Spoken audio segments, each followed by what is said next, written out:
Good morning. I'm Jesse Harlan. I've been in the game industry for over 20 years now. I've scored projects for everything from Mafia to Marvel, from VR Star Wars to mobile Futurama, from interactive posters to the front page of Google.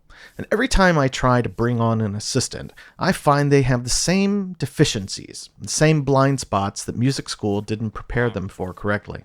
I only ever need to hire an assistant when I'm too busy and stressed out to handle all of the work myself. But onboarding a new assistant always means that I end up having to take extra time to teach them the correct procedures for a slew of basic Game Audio 101 topics. This talk will catch you up on these same important details that have been neglected by your college professors. Some of these details that we'll address are things that I'm sure you don't even know you're doing wrong. For instance, I'm betting at least 95% of you are using the wrong click track settings. We're going to cover what the job of a composer's assistant entails. Then we're going to talk about how you can be better at it and make yourself completely indispensable for when the next project rolls around. And even if you're not an assistant, this is still completely applicable to you as a composer. It just means that these are tasks you'd be doing for yourself rather than hiring an assistant to do them for you. Let's talk about the role of an assistant. Why were you hired in the first place? Well, the primary answer to that question is you were hired to handle the detail-oriented work that gets in the way of the creative work a composer needs to accomplish. Freelance composers often work on multiple projects at once, and non-creative work can slow down and derail progress towards different deadlines. These sorts of tasks include sample library management, video or audio editing, creating or proofreading scores before upcoming sessions, bouncing out stems endlessly and preparing for upcoming recording sessions, transcription work, spreadsheet tasks, etc., etc. So what's expected of you as an assistant? Well, it basically all comes down to an alleviation of stress. One of the key things expected of you is a timely completion of any task that you've been given. If a task takes more than a day, a composer is going to wonder what's going on. And if your boss asks you where you're at with something, keep in mind that that means they've probably held off asking you about it already about 10 times that day. So what you want to do is make sure that you update your boss with regular communication. Regular communication, but effective and important communication. So do ask relevant questions anytime you need to know something. Do let them know whenever something is finished, but don't waste time sharing memes or YouTube videos or stuff like that. It's unimportant and it takes away brain space that the composer is using for their other work. The other thing that's expected of you is a conscientious attention to detail. Your work might be spot checked, but it won't be gone over with a fine-toothed comb. The composer just isn't going to have enough time to actually check through everything that you've done. That means that the things that you do aren't going to get looked at until it's gone out the door. Either that means at recording sessions or when it's in front of a director or a producer or a creative lead. And if it's something like mistakes in a score or mistakes with stems when you're on a recording stage, those cost a lot of time. And time on the recording stage costs money. It's something like, on average, it's something like $120 per minute that you're there on a recording stage. So even small mistakes can have a big financial impact. And the thing you have to keep in mind is that any mistakes you make, when they're seen by other people, engineers, musicians, when they're seen by creative directors and producers, those mistakes don't reflect badly on you, they reflect badly on your boss. You have your boss's reputation in your hands. That's why a conscientious attention to detail is so incredibly important. So let's talk about what some of these detail-oriented, non-creative tasks are and how to make sure that you're completing them professionally and to the standards that are expected by the gaming industry. We're going to break down a number of common tasks. We're going to take a look at recording session prep. We're going to take a look at elements of implementation. We're going to take a look at documentation. And finally, we're going to take a look at delivery of assets. There are other tasks that might be asked of you that we're not going to take a look at.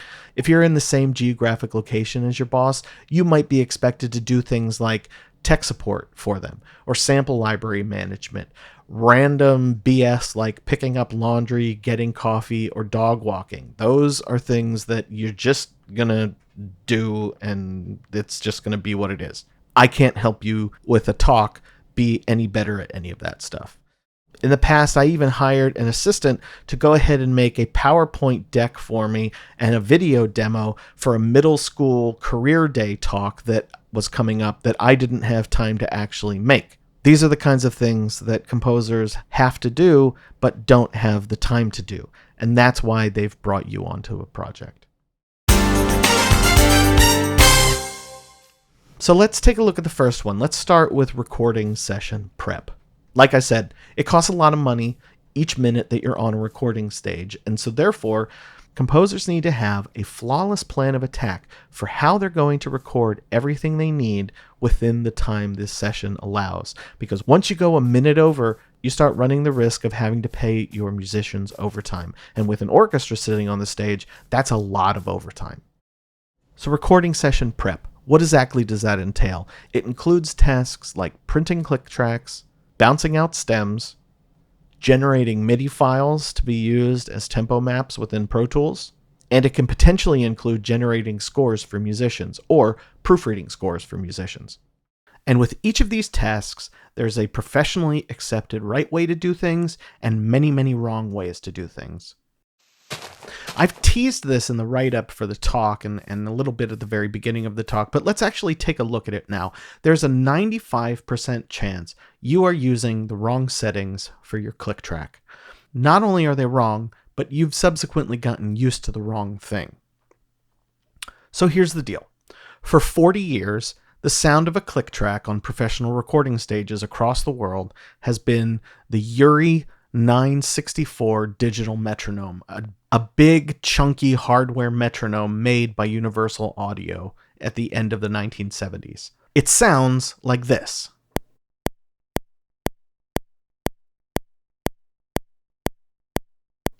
Here's what the immediate takeaway should be. 1, it's monotonal. There's absolutely no pitch change on the downbeat of each bar. 2, it's completely unaccented. The velocity is exactly the same, 127, the entire time without variation.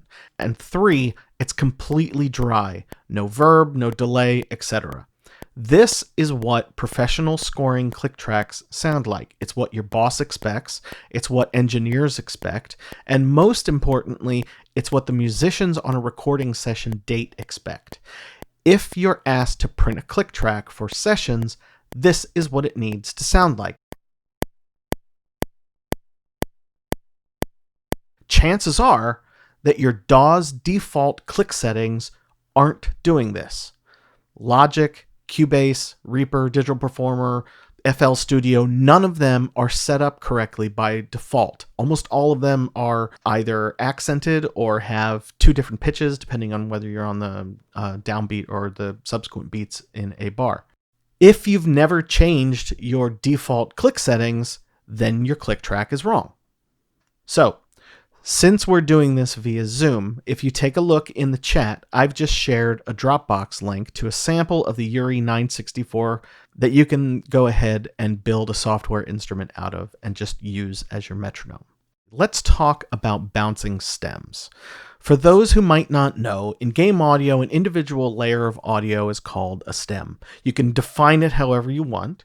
You can have a drum stem and a percussion stem. You can make it more nuanced than that and have a snare stem and a hi-hat stem and a tom stem, string stem, low strings, high strings, etc. They're all individual layers, however you choose to define that from song to song. But bouncing them out is a time-consuming, detail-oriented chore that can become a mountain of work for a score with over 2 hours of music. Incorrectly bounced stems can waste time and money on the recording stage, so how do you ensure that you don't have to redo them? How do you try to ensure that you don't have errors on the recording stage? These are the professional standards of stems.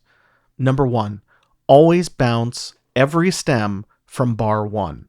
It doesn't matter if it's a piatti hit that doesn't come until the very last note of the piece. You begin bouncing all stems at bar 1. That way, when all of the stems are imported into a session, everything lines up because everything has started at the exact same point. They don't have to all end at the same point. If that piatti hit, and there's only one of it in your score, if that piatti hit comes at bar 3, you don't have to record out to bar 50 just because you're trying to make the stems all the same length. You can stop a stem early, but you have to start every stem from bar 1. If there's a pickup into bar 1, do not ever bounce from bar 0. Make bar 1 empty in the beginning of the bar until you get to your pickup, and then in a score, what you would consider to be bar 1, technically with an anacrusis in front of it, in your DAW needs to be bar 1 going into bar 2. The reason for this is that MIDI files, and by that I mean specifically .mid MIDI files, cannot have a bar 0 in them. So when you get to the point of exporting a tempo map for Pro Tools, anything that has a bar 0 in it is going to incorrectly export. Rule number 2 with stems. Bounce your stems completely dry. This is a sometimes, not an always rule. What you want to do is make sure that you are absolutely bouncing something completely dry of reverb. Every time. Does not matter. If you've put reverb onto an instrument, disable it before you bounce it. If your sample library is adding reverb within the instrument, you should disable that too. So when is it okay to print effects onto your stems? Well, the answer is anytime those plugins directly affect the sound in a way that you don't think you're going to be able to recreate somewhere else by handing it to another engineer, by putting it into somebody else's rig. If you know that's exactly how you want something to sound, if you know that the effect is the heart of what that stem is, print that effect when you bounce your stem out. Additionally, automation follows this same rule. If there's automation that you know you want, you know it's part of it, you know you don't want it to be any different than it is absolutely right now, print it to your stem. Rule 3. All stems need to have the following. Silence. Stems need a few bars of silence at the end. This is so any amount of decay from an instrument or air within the room, whatever it may be, is allowed to come to a logical musical ending. All stems need headroom, so do not clip or limit your stems when you're bouncing them. Try and give your stems about 1 dB headroom when bouncing. You also should include with all of the stems a stereo reference mix of what your cue sounds like so that whoever is getting these stems can listen to it side by side and make sure that nothing's missing, something wasn't bounced incorrectly, something's in the right place, etc. The other thing to make sure you check for when you're bouncing stems is stupid mistakes. Did you forget to mute the click track when you're bouncing your stem? If you're bouncing a mono instrument, are you making a mistake and bouncing a stereo stem? If you're bouncing multiple instruments in different combinations of different stems, did you remember to mute the previous ones you just bounced when you're recording the new set of stems? What do you think, Make-A-Face? How are we doing so far?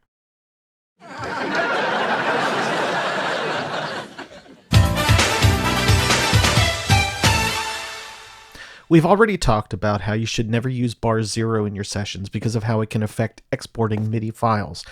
Why do we need to export MIDI files in the first place?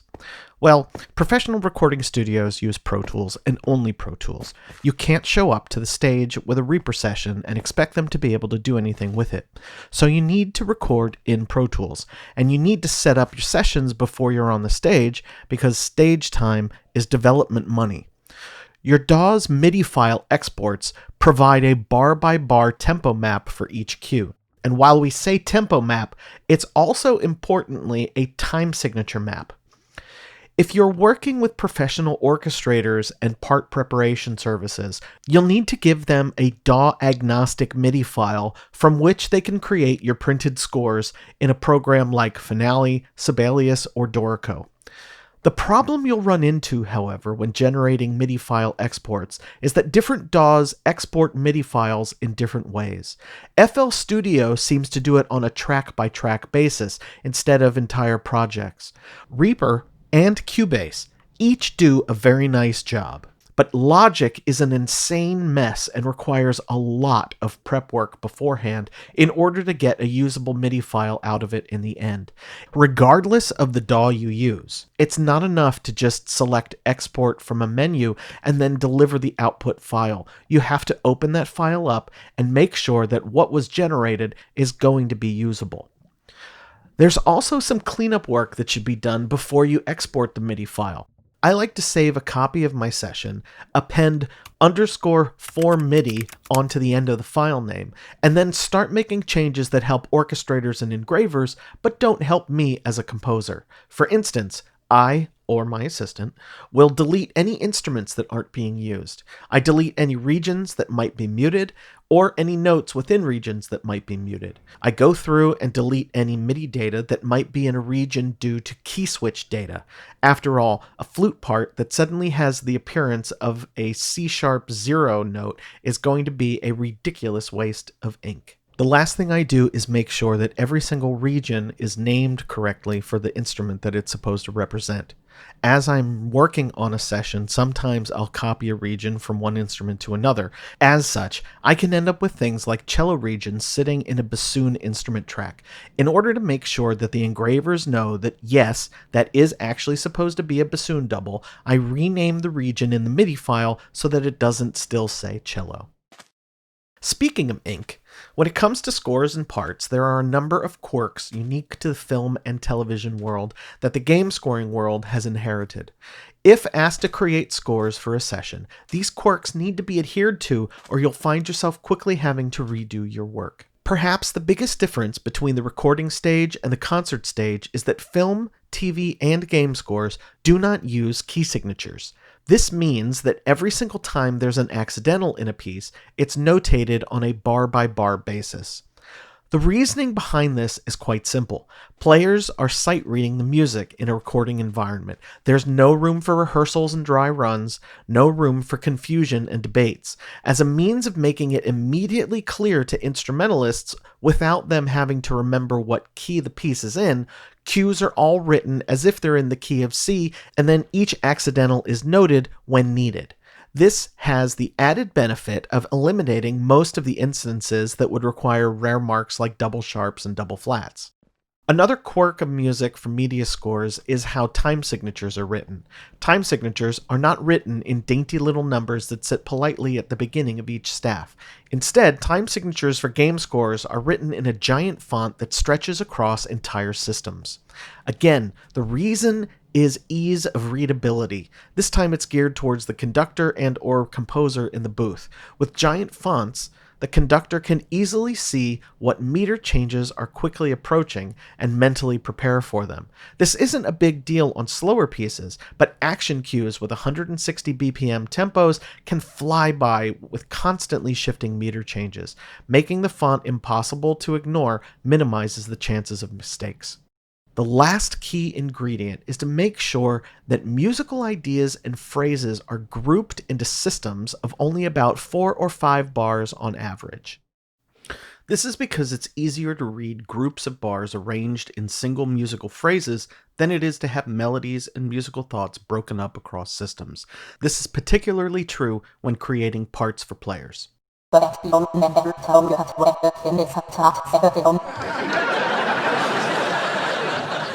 All right, wise guy, that's enough out of you.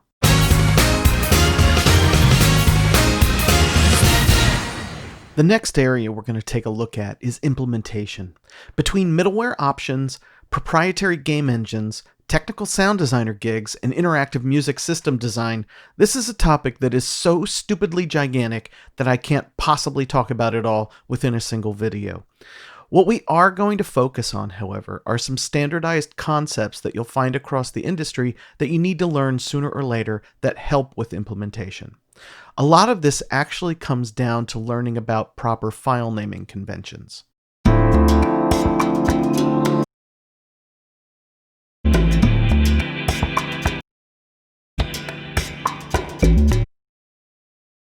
Don't ever do this. A file name is supposed to be descriptive. You should be able to look at the file and know, more or less, what you're going to hear when you play it. A file name that keeps tacking on nonsense means nothing and isn't helpful. The first thing you need to learn about good file names is that they never have spaces in them. 10 to 15 years ago, it was a bad idea to use spaces because some operating systems would react badly to these files and crash or ignore the file altogether. There is some debate about whether it's still an issue, but just to be on the safe side, it's best to just avoid it altogether. Same thing with more than one period in a file name. If you need to separate parts of a name, use dashes or underscores instead. If you're ditching spaces and you don't feel like using underscores, there's another way to write file names in order to visually help parse the file's descriptor. There's a system of capitalization called camel case, due to the tendency for the capital letters to create humps in your file names. Camel case names are written so that you capitalize each new word in a file name. Some people, myself included, tend to make the first letter lowercase and then all subsequent new words capitalized. It's clean, it's easy to read, and it's more bulletproof than using spaces and other questionable characters. File names should get more specific the further you go through it, and the end of your file names should end with some sort of version number, usually written as _V and then a number, usually a 2-digit number. In recent years, I've found it's helpful to make a distinction in file names between versions and revisions. For me, a version is a new take and a new approach to a sound or piece of music, something with a substantial conceptual change. A revision, on the other hand, is more or less the same idea than the one before it, but some element of it has been tweaked. In film, there are standardized abbreviations that denote whether an audio file is music, dialogue, or a sound effect. These are MX, DX, and FX, respectively. With these identifiers sitting at the start of a file name, you instantly can recognize which files are dialogue versus sound effects. I've been trying to teach all of the development teams I work with to adopt these same abbreviations industry-wide. Thinking strategically about something as simple as file names can sometimes streamline your entire implementation process. UE4 doesn't do this anymore, but in Unreal Engine 3, assets used to be grouped into packages that could be checked out by different members of the team, but these packages were alphabetical. There was a package for all files that start with A, B, G, etc. For whatever reason, in practice, lots of file names from different disciplines seemed to start with M. Level designers needed to check in maps, artists needed to check in materials and meshes, etc. So developers often found there was a wait to check files into certain alphabetical packages just due to the file names. But no one ever seemed to need the X package, so I found that if I started my file names with XMX, no one bugged me about needing to check out the package that I already had checked out.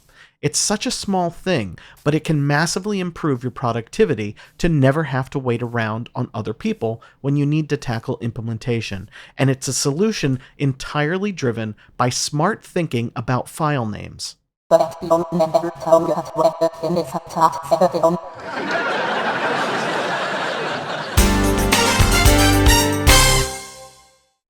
common task for assistants is to tackle documentation.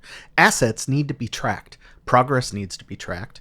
Bounced out stems need to be tracked. It's a lot of work that has nothing to do with writing music. Hopefully your boss is using cloud-based documentation like Google Docs. If they're not, you should suggest that they do. It makes everyone's life a lot easier. Here's why.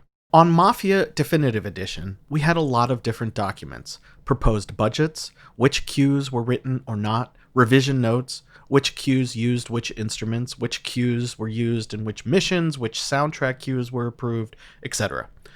Most of those documents were in a Dropbox folder owned by 2K. That meant that sometimes documents would be opened by more than one person at a time, but changes to both versions of the same document weren't in sync with each other. We weren't updating the same document anymore. We were updating twin documents that diverged as soon as we changed them. Sometimes documents were emailed to each other and referenced in meetings where documents were then out of sync. Additionally, because 2K owned the documents on a corporate Dropbox folder, it meant that I didn't have the security permissions to give access to my orchestrator or the part preparation company. As such, they needed to create more documents to track their progress. Everything was fragmented. How could all of this have been fixed? By using cloud-based documents. Instead of having different versions floating around, everyone has access to a single version that's updated every few seconds. Because they're not on corporate servers, everyone on the music team can have access to them, including any and all external contractors. It also means that you can be assured you end up on the recording stage with the most up-to-date documentation, instead of wondering if you have the latest version of something. The last thing I'll say about documentation is, just like file names, the ability to easily parse data visually is critical here as well. A document like this does a decent job of tracking a queue's status, organizing feedback, and other critical information. However, it's visually flat.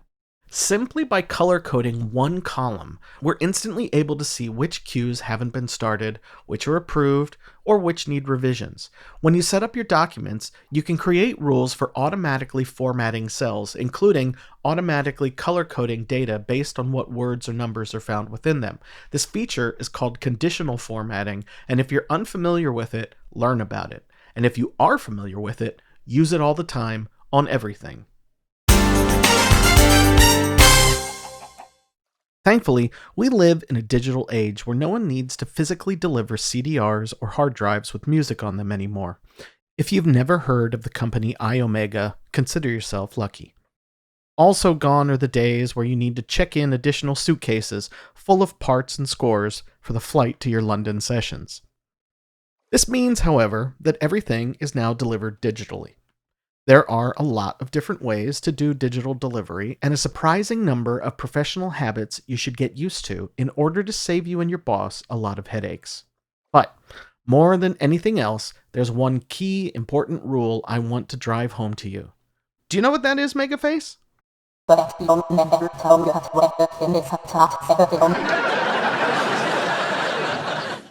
That's right. Never. Wait. Did you grow a beard? The most important rule of deliveries is this: never, ever, freaking ever, deliver a file via email. Obviously, this is in reference to large audio files. It's okay to send someone a PDF in their email. But don't ever send someone a 50 megabyte music file as an email attachment. It can slow down their mail. Also, corporate email accounts sometimes have limits on how big a single file can be that they receive. An important delivery that needs to hit a deadline might bounce back to you as undeliverable. For instance, I know the contractor for a major metropolitan orchestra who still uses an America Online email address, and AOL users can't accept anything more than 25 megabytes as an attachment. Also, some companies have limits on how much email storage employees are allowed. If you sent a giant file to someone, you can eat up a ton of space, and they actually start getting warning messages from IT and pop-ups in their email. So, you are never, ever, freaking ever going to email someone audio files. Instead, you're going to use digital delivery methods. Let's discuss a few. There are a number of subscription storage systems: Box, Dropbox, Amazon Drive, Google Drive, iDrive, OneDrive. Many of these offer free accounts if you don't need a ton of storage. Paid accounts aren't very expensive, but they give you tons and tons and tons of storage. There are a few things to keep in mind when trying to figure out which one to go with. One, is the service easily accessible from a variety of devices and OS options? It's one thing to make a delivery from your computer at home during a workday. It's another to try and make a delivery from an airplane toilet somewhere over the Atlantic at 4 a.m.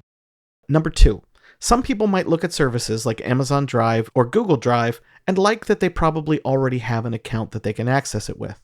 I would simply caution you about this. There's a potential for dangerous data mining when you let a massive company have complete access to every element of your life. I know that it's not related to this talk, but I'd suggest everyone take some time and watch the documentary The Social Dilemma. After you watch that, evaluate how comfortable you are personally using something like Amazon, Google, or Microsoft's Drive products. 3.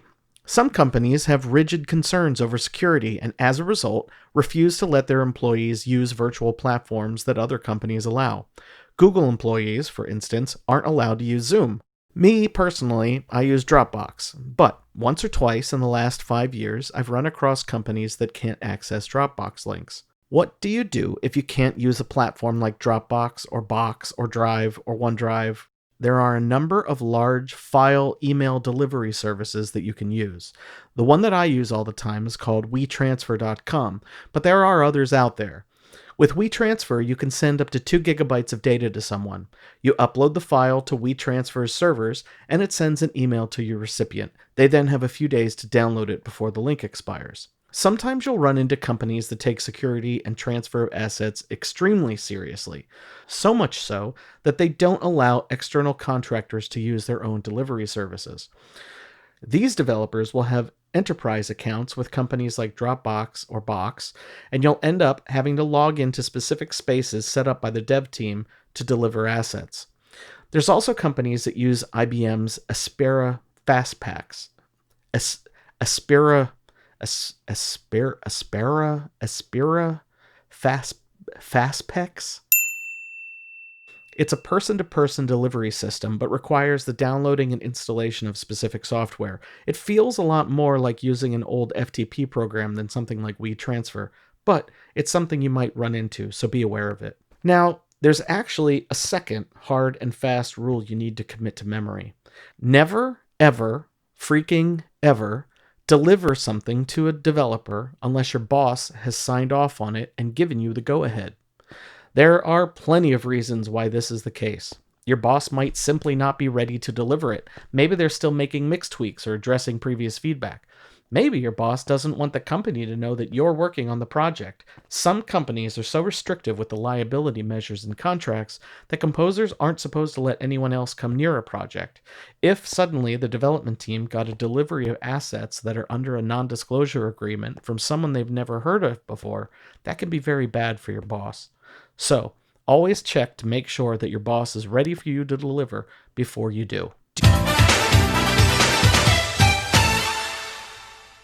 This is a lot of information, I know. How's everybody doing? You hanging in there?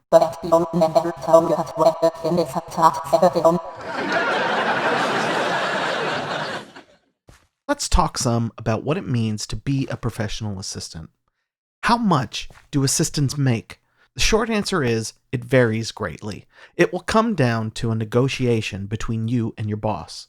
It's usually an hourly rate. The composer will be hiring you as an external contractor and not as an employee of their company, so you shouldn't expect things like health benefits and a 401k. I usually ask my assistants what their rate is. In the past, I've had assistants ask for $15 an hour, $17, $20, $25 an hour. The more specialized the skill, the higher I'm comfortable paying someone to do it. When pricing your rate, keep in mind that minimum wage jobs now pay $15 an hour in some states.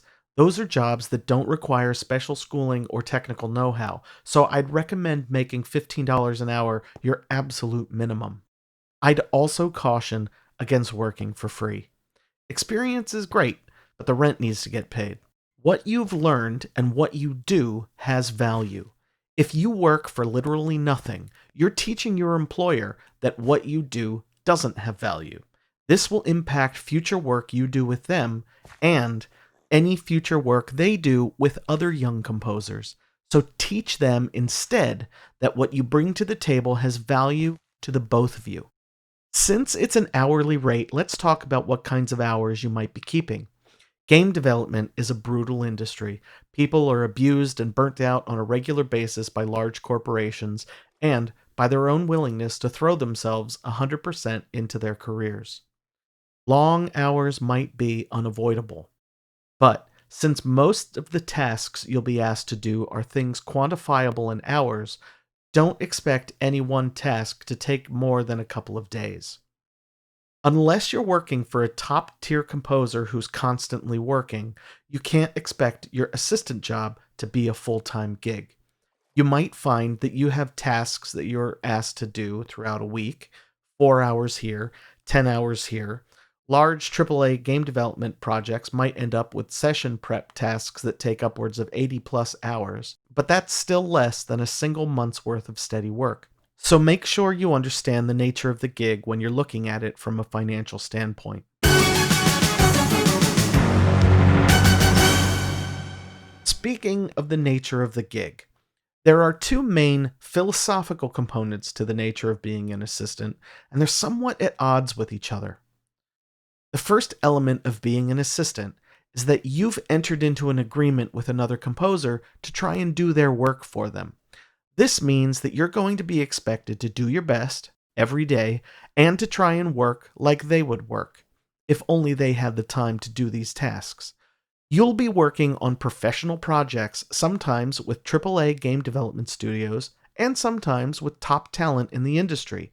That means you need to make sure that you have a professional attitude the whole time. If you meet someone famous, chill out. You've been invited to be a part of it, and you belong there, so act like you do. But while you're doing your boss's work and taking part in the development of the game right alongside of them, don't forget one important point. You're not them. You're at the beginning of your career. Most composers that need to hire assistants are well into their careers. You're not going to do everything perfectly. There will be mistakes. There might be big mistakes. If you make a mistake, you will be expected to try and fix it to the best of your ability, or work with your boss to fix it. And you'll be expected to do so without a bad attitude. I mentioned before your boss's reputation is on the line with the quality of the work you're doing. Meanwhile, you're beginning to establish your own reputation in the process.